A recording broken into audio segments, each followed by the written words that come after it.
The wind was a blade out of the north, slicing across the high plains and finding every gap in Garrett Calloway's worn coat, every crack in the old cabin walls. It had been 3 years since Eleanor died. 3 years since the cabin went silent, save for the creak of the floorboards beneath his boots and the mournful howl outside.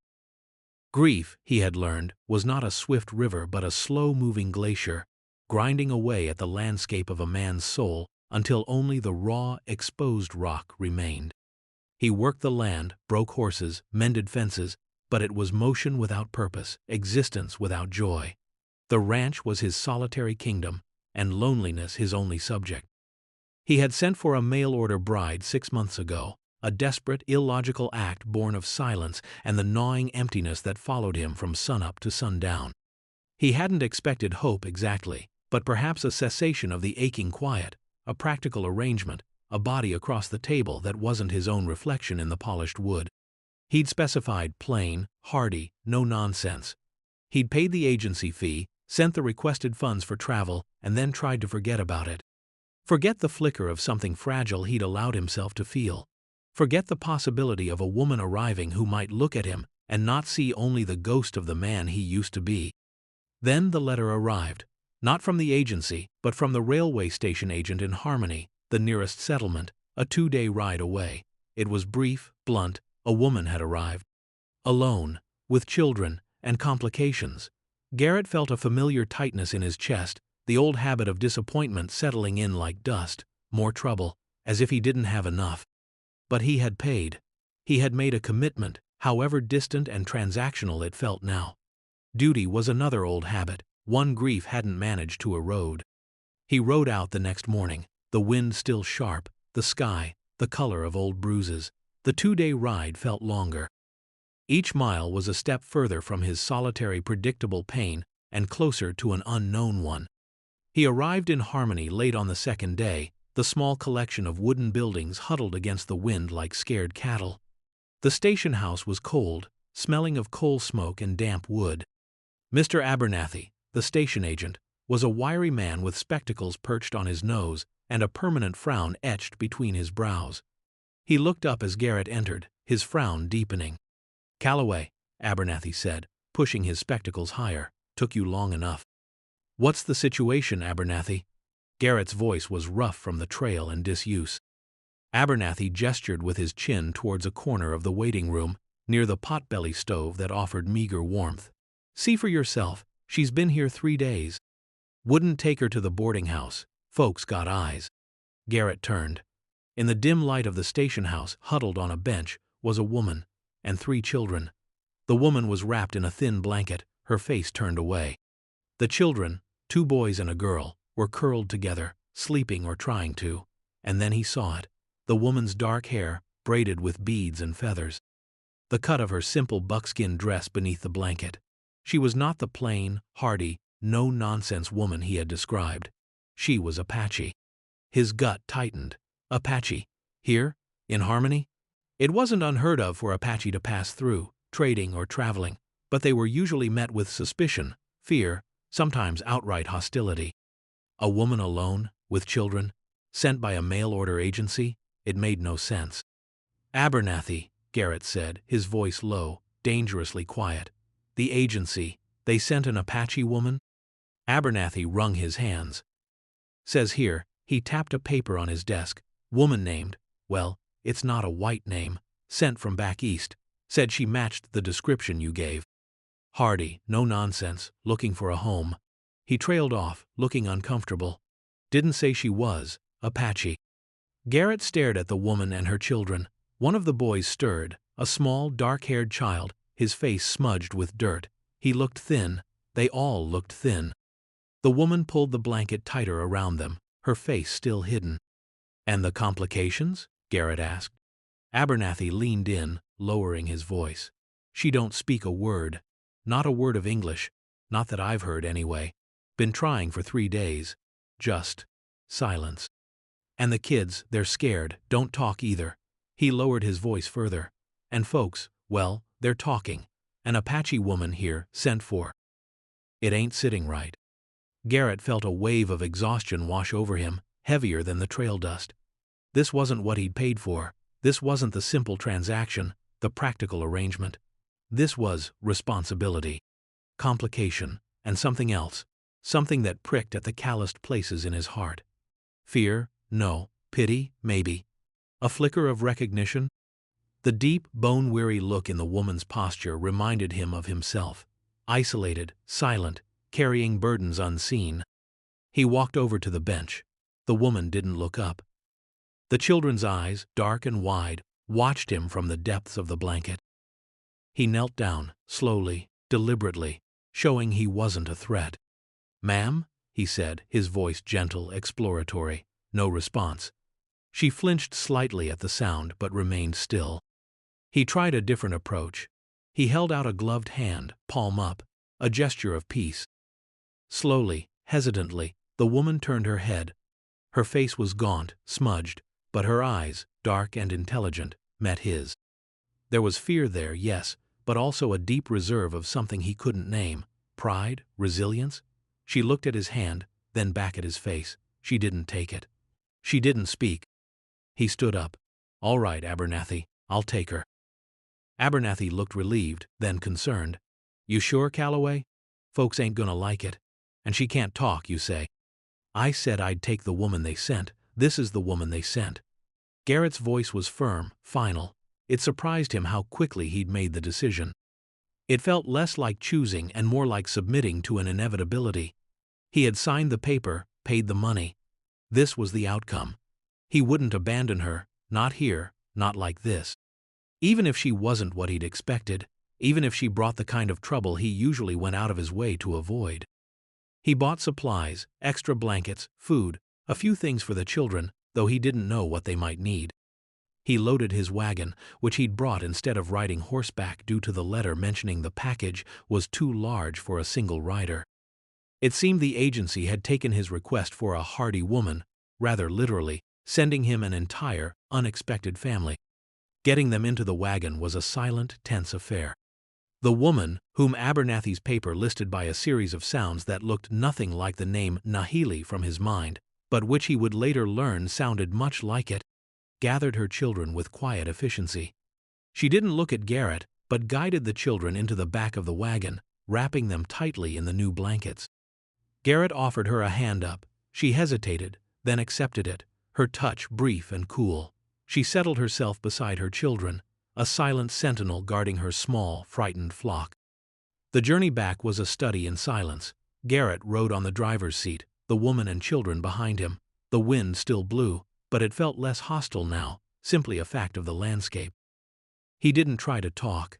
He felt their eyes on his back sometimes, silent questions he couldn't answer.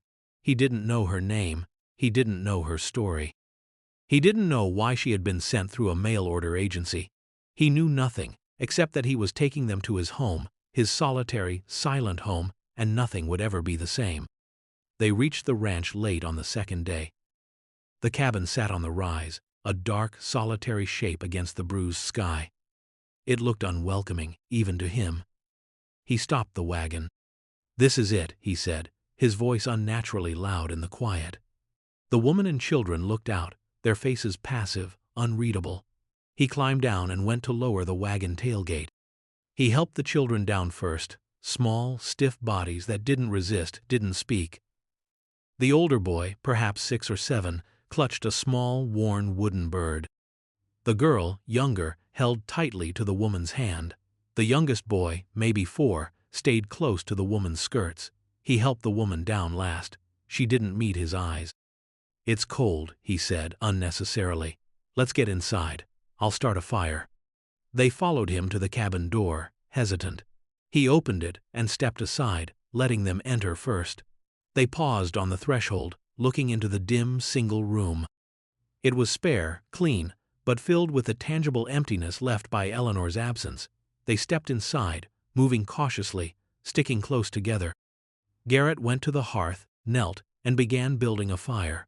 The familiar ritual was grounding. He heard their quiet movements behind him, exploring the small space with their eyes. He heard the soft rustle of their clothes. No voices, still no voices. When the fire was crackling, chasing the chill from the room, he stood and turned. They were standing near the table, watching him. The woman finally spoke. It wasn't English. It was a soft, melodic series of sounds, low and quiet. She gestured towards the corner, towards a small, unused cot. Garrett shook his head. "I don't understand," he said, gesturing helplessly.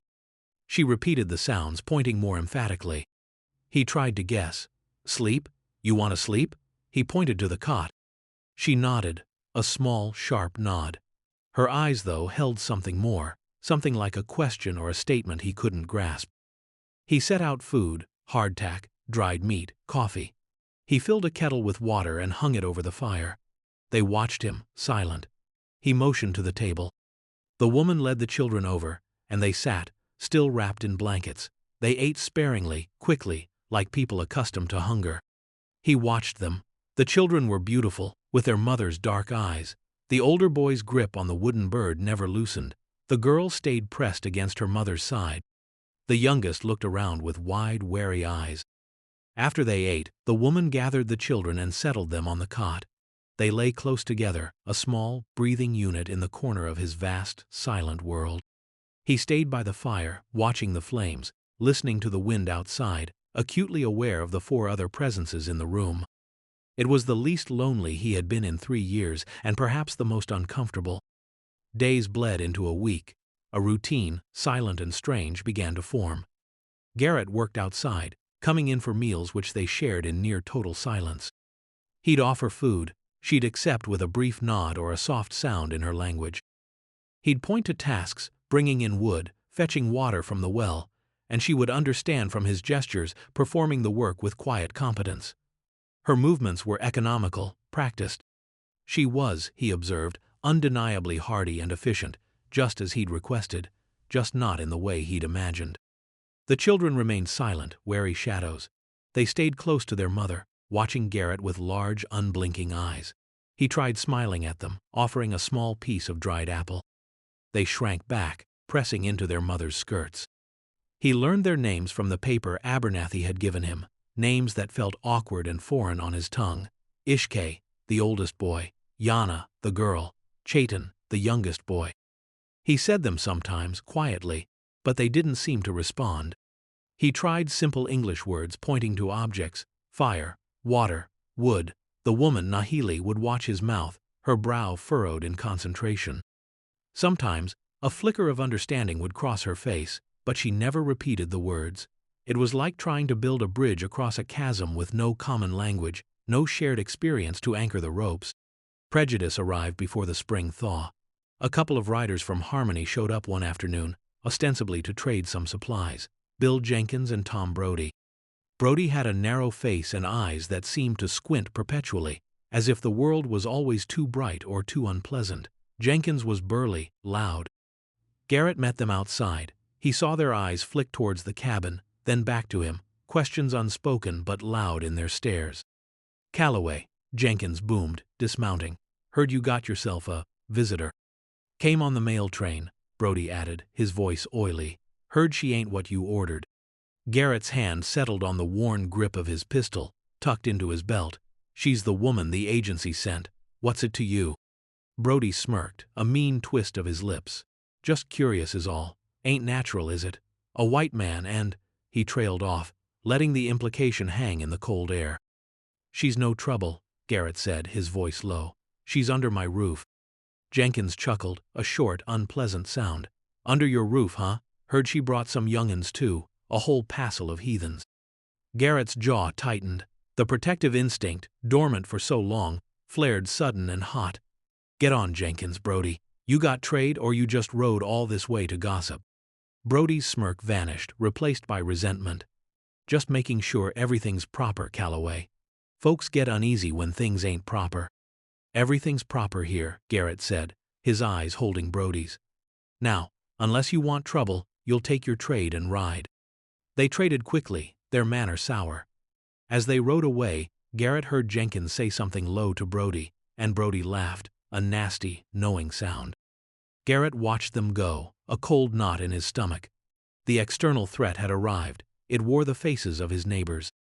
Inside, Nahili had heard. Garrett knew it. She stood near the window, her back straight, watching the riders disappear into the distance. The children were huddled behind her skirts. He didn't say anything. There were no words in any language that could adequately explain the ugliness he had just witnessed, or the fear it stirred.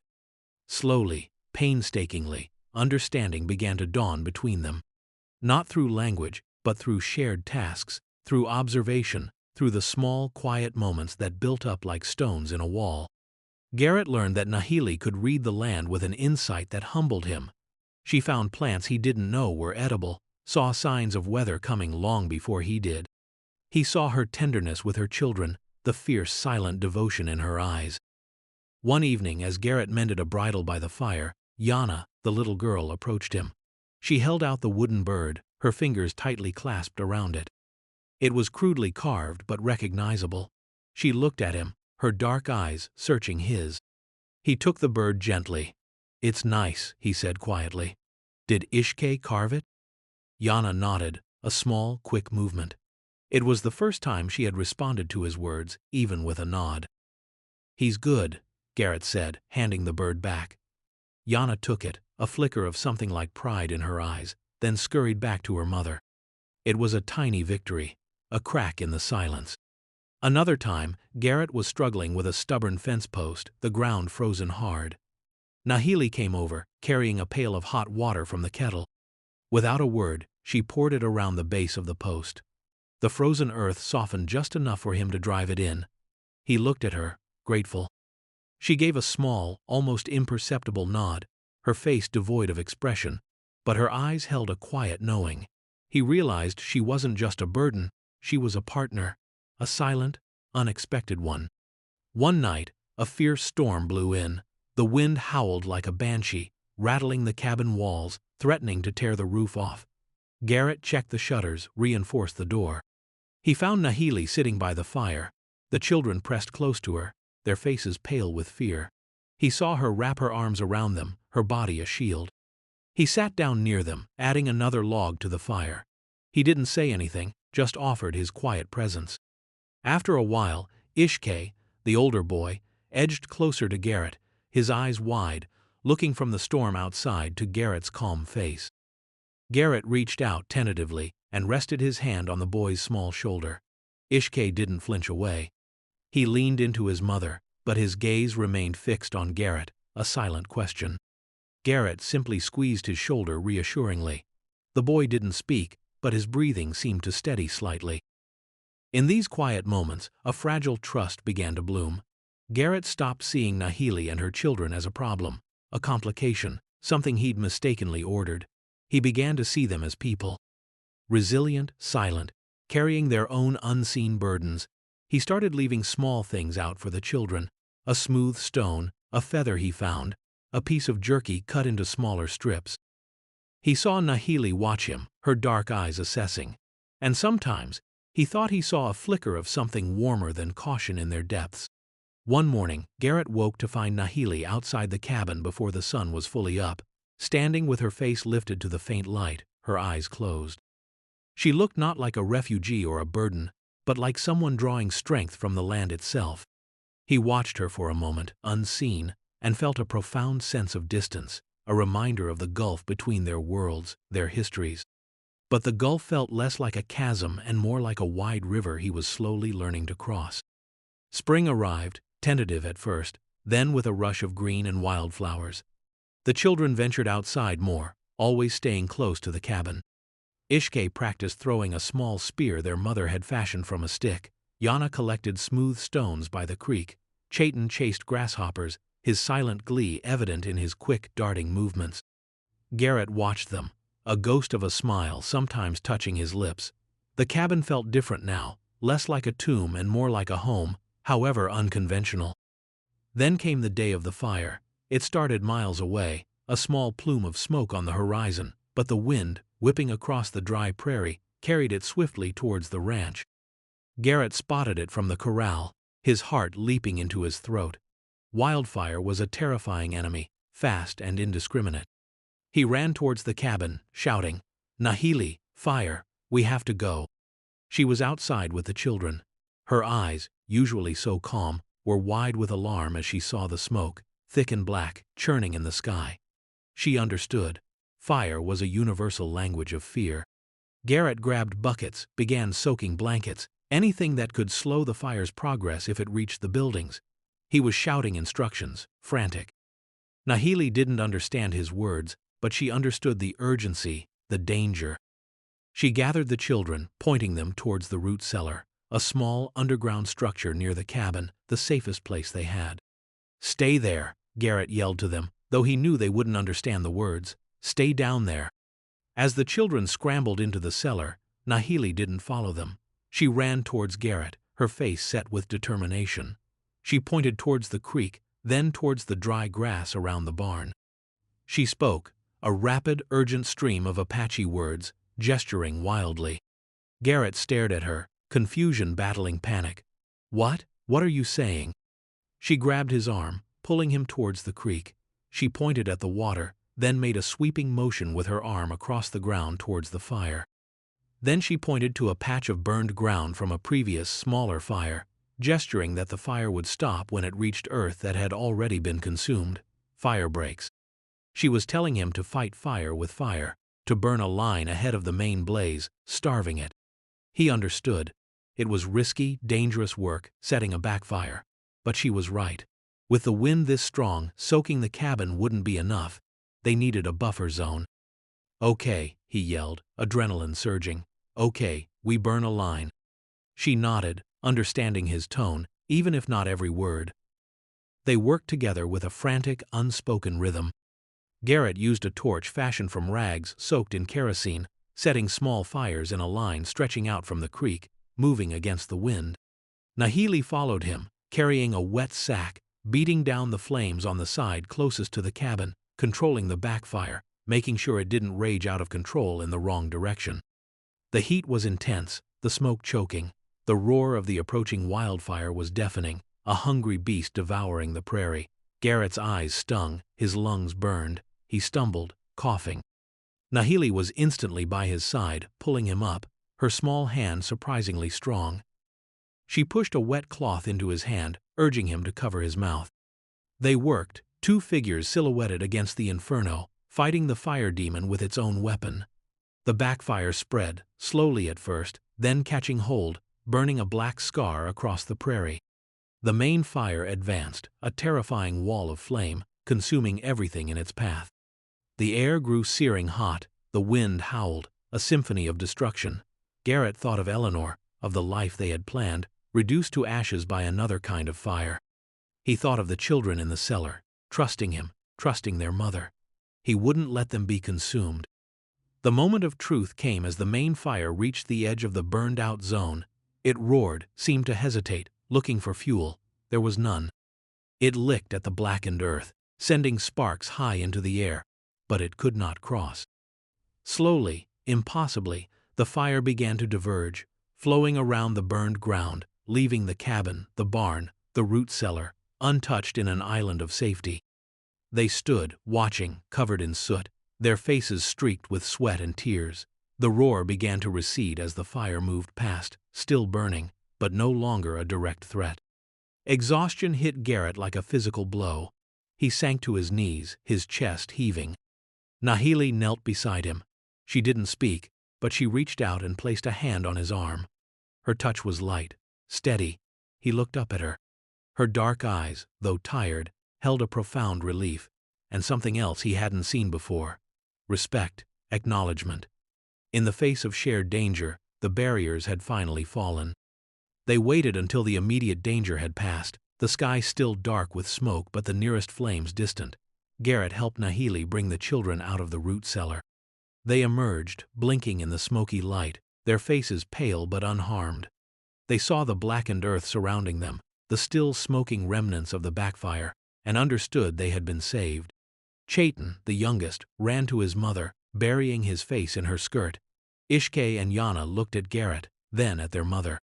Later that evening, sitting by the fire in the cabin, the air thick with the smell of smoke but the terror receding, a different kind of quiet settled over them. It wasn't the silence of isolation or mistrust, but the quiet of shared experience, of earned peace. Garrett looked at Nahili, sitting with her children curled around her. "You saved us," he said, his voice hoarse. "You knew what to do." She looked at him, her eyes reflecting the firelight. She hesitated, then, slowly, haltingly, she spoke. "Fire, teach," she said, her English broken, heavily accented, the words clearly difficult for her.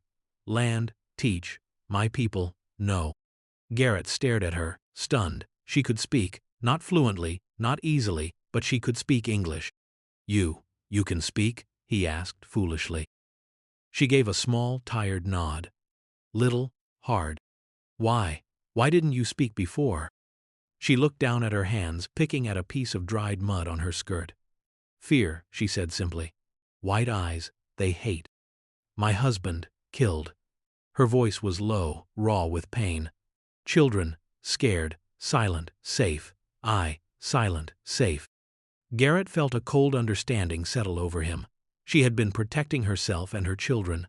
Her silence had been a shield, a desperate strategy for survival in a hostile world. The mail-order agency, the journey, arriving alone with children to a strange white man who barely spoke to her. It must have been terrifying. His own grief and silence had mirrored hers, creating a wall he hadn't even realized he was helping to build. I didn't know," he said, the inadequacy of the words heavy between them. She looked up again. "Now you know." Her gaze was steady. "We stay or go?" The question hung in the air. Go. Where would they go?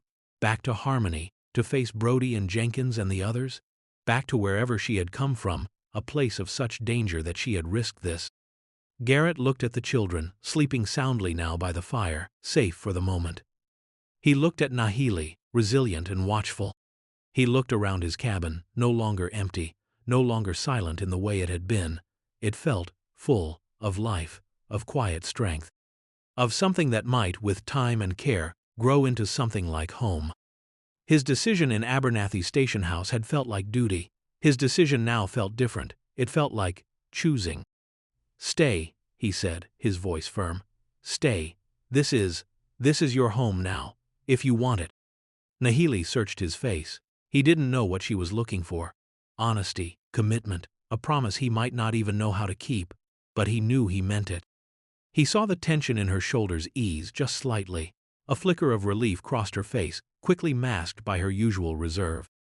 "Stay," she echoed, the single word a confirmation, an acceptance. The days after the fire were different. The shared language was still sparse, broken, a mix of his simple English, her hesitant words and gestures. But the silence between them was no longer a wall. It was a space filled with understanding, with burgeoning respect. Garrett learned more, piece by painful piece, about Nahili's story. Her village attacked, her husband killed, their escape, the desperate journey. The mail-order agency was a last unlikely hope, facilitated by someone who had owed her husband a debt, someone who had connections east. It was a leap of faith into the unknown, a desperate gamble for survival. He told her about Eleanor, about the fever that had taken her, about the silence that had followed. He spoke haltingly of his grief, the years of living like a ghost in his own home. She listened, her dark eyes reflecting understanding he didn't need words to feel. Grief, loss, survival. These were languages they both knew. The community's reaction was slow, mixed. Some in Harmony continued to glare, to whisper. Brody and Jenkins stayed away for a while, but Garrett knew the prejudice hadn't vanished. But others, like Mr. Abernathy, who had seen their quiet strength and efficiency after the fire, began to look at Nahili with less suspicion. She didn't try to assimilate, didn't try to be someone she wasn't. She was Nahili, an Apache woman, living on Garrett Calloway's ranch, raising her children. Her quiet dignity, her competence, slowly chipped away at the wall of prejudice, at least for those willing to see. The children began to speak, tentative words at first, then gaining confidence. English words, learned from Garrett and from their increasing interactions with the world outside their immediate family. Ishke lost some of his wariness, asking Garrett questions about the horses, about the land. Yana, still shy, would sometimes bring Garrett a wildflower she had found. Chayton, the boldest, would chatter in a mix of languages, a small living bridge between their worlds. Their life was not a fairy tale.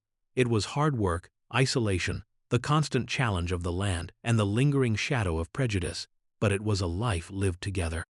Garrett and Nahili worked side by side, managing the ranch. He learned from her knowledge of the land. She learned from his knowledge of ranching. They made decisions together, their communication a blend of words, gestures, and a deep, intuitive understanding that had grown between them. The silence in the cabin was gone, replaced by the quiet sounds of a family, children's footsteps, soft voices, the rhythm of shared chores. Garrett still carried his grief for Eleanor, a dull ache rather than a gaping wound. But the loneliness that had defined him had receded, replaced by the quiet presence of Nahili and her children. He had paid for a mail-order wife, a transaction meant to fill a void. He hadn't expected an Apache woman with 3 silent children. He hadn't expected the fear, the mistrust, the shared danger, the slow, painstaking process of building a bridge across a chasm of culture and language. He hadn't expected to find not a replacement for what he had lost, but something entirely new, something unexpected and deeply precious. He had paid for a wife, but he had found a partner, a family, and the unexpected, quiet dawn of a different kind of hope in the heart of his lonely world. The wind still howled sometimes, but inside the cabin there was warmth, connection, and the enduring, resilient pulse of life.